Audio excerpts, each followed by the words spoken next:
Uchungu wa mwana aujuae mzazi, na uchungu wa mzazi basi anaujua mwana. Hii nimeiweka hivyo ili uelewe kwamba hakuna mtoto anayefurahia kuona baba yake akiteseka, na hii ndiyo imetokea huko kwa kijana wa Tundu Lissu kuonekana akienda mahali kwa ajili ya kuweza kuzungumza jambo huko ili elezea hiki kinachoendelea Tanzania.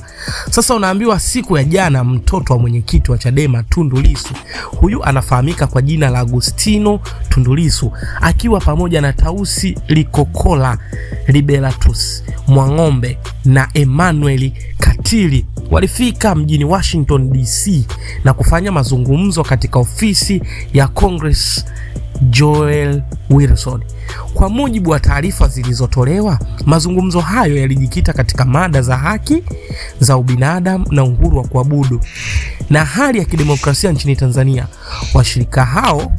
Washiriki hao walieleza wasiwasi wao kuhusu madai ya ukiukaji wa haki na kuomba jumuiya ya kimataifa kufuatilia kwa ukaribu maendeleo ya hali hiyo. Sasa mtoto kaamua kulivalia njuga hili swala.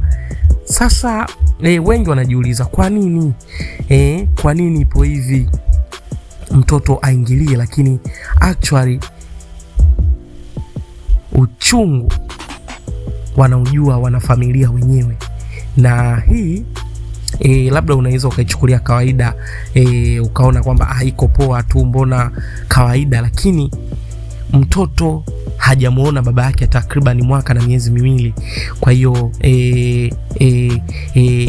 hili jambo linawaumiza kama wanafamilia, lakini pia wameona sio kweli, mbona baba anateseka hivyo. Na labda nikwambie kwamba mke wa Lissu alishawahi kuitwa kwenye hizo masuala ya jumuiya bunge la Ulaya huko, na alipata nafasi ya kuzungumza, na pia alishawahi kuandamana mpaka kwenye maofisi mbalimbali kulilia haki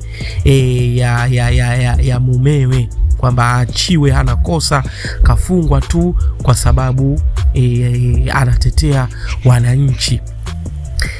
Hili swala linaweza likawa na matokeo chanya, kwa sababu mtoto mwenyewe kaamua kwenda, na mtoto pia anajua siri za baba.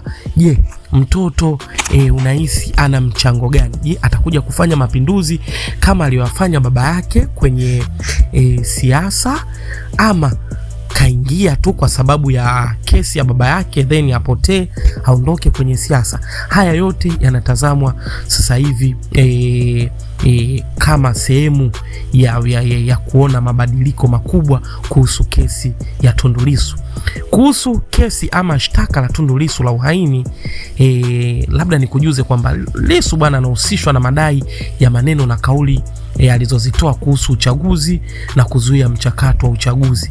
Na mpaka sasa bwana, kwa mujibu wa taarifa za hivi karibuni, kesi hii inasikilizwa Mahakama Kuu ya Dar es Salaam kwa siri. Yani Lissu anakuwa anapelekwa kwa siri, na kuna mashahidi wa upande wa serikali wa DPP wanaendelea kutoa ushahidi, lakini kesi imekuwa ikiendelea kwa hatua mbalimbali za pingamizi na ushahidi. Wakati mwingine hukutana na kuahirishwa na kupelekwa mbele kwa uamuzi wa majaji. Na labda nikwambie kwamba kuna masuala makubwa yalishawahi kutokea na mpaka kufanya hii kesi ya Lissu kuonekana kwamba ni kesi ya mchongo. Kwanza mashahidi wa ushahidi wa siri, yani protected witness. Hawa tunakumbuka tukaambiwa kuna watu walikuja pale waliletwa kwa siri, na watu wale bwana walifichwa kabisa sura. Lakini hoja za mawakili kuhusu uhalali wa ushahidi, hii nayo imekuwa ni changamoto. Kama tunavyoona, Lissu akaamua kusimama mwenyewe kidete kupigania haki yake, yeye kama yeye kasimama kujitetea, na aliwatwanga maswali kweli kweli, kwa sababu namjua Lissu ni mtu ambaye anajua sheria vilivyo. Lakini pia mjadala wa kisheria kuhusu mwenendo wa kesi, tunaona hiki nacho kimekuwa kikitazamwa kama kikwazo kwa wanachadema, lakini pia na Lissu, kwa sababu hii inapeleka kesi mdogo mdogo. Yani watu wanakuwa wanafuatilia taarifa ya za Lissu mdogo mdogo, mara akienda leo anaambiwa aje mwezi ujao hivyo. Kwa hiyo vitu kama hivi vimechangia ndo masuala makubwa ambayo yametokea kwenye kesi ya Lissu. Lakini la mwisho, mashtaka ya kuhusishwa kuchochea vurugu na kuzuia uchaguzi. Hili ndio swali ambalo linaulizwa kwamba Lissu kama kweli amechochea vurugu na kuzuia uchaguzi, yeye alikuwa ishafungwa. Wamemchukua, wamempeleka huko. Lissu alikamatwa toka mwezi wa 4 huko. Kwa uchaguzi umekuja kufanyika mwezi wa 10 akiwa tayari anasota. Je, alizuiaje uchaguzi ama alifanya vipi?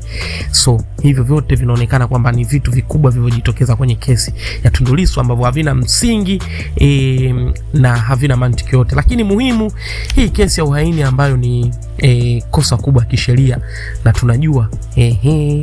tunajua kwamba ukikutwa na kosa la uhaini adhabu yake ni nini? Kunyongwa mpaka kifo ama ufungwe maisha. Kwa hiyo bado tunasubiri kuona ni kipi kitakachoendelea, lakini ndo kama hivyo, mtoto wa Lissu naye kaamua kuingilia kati swala baba yake. Nini kitakachotokea ama kaenda kuzungumza nini? Basi tusubiri matokeo.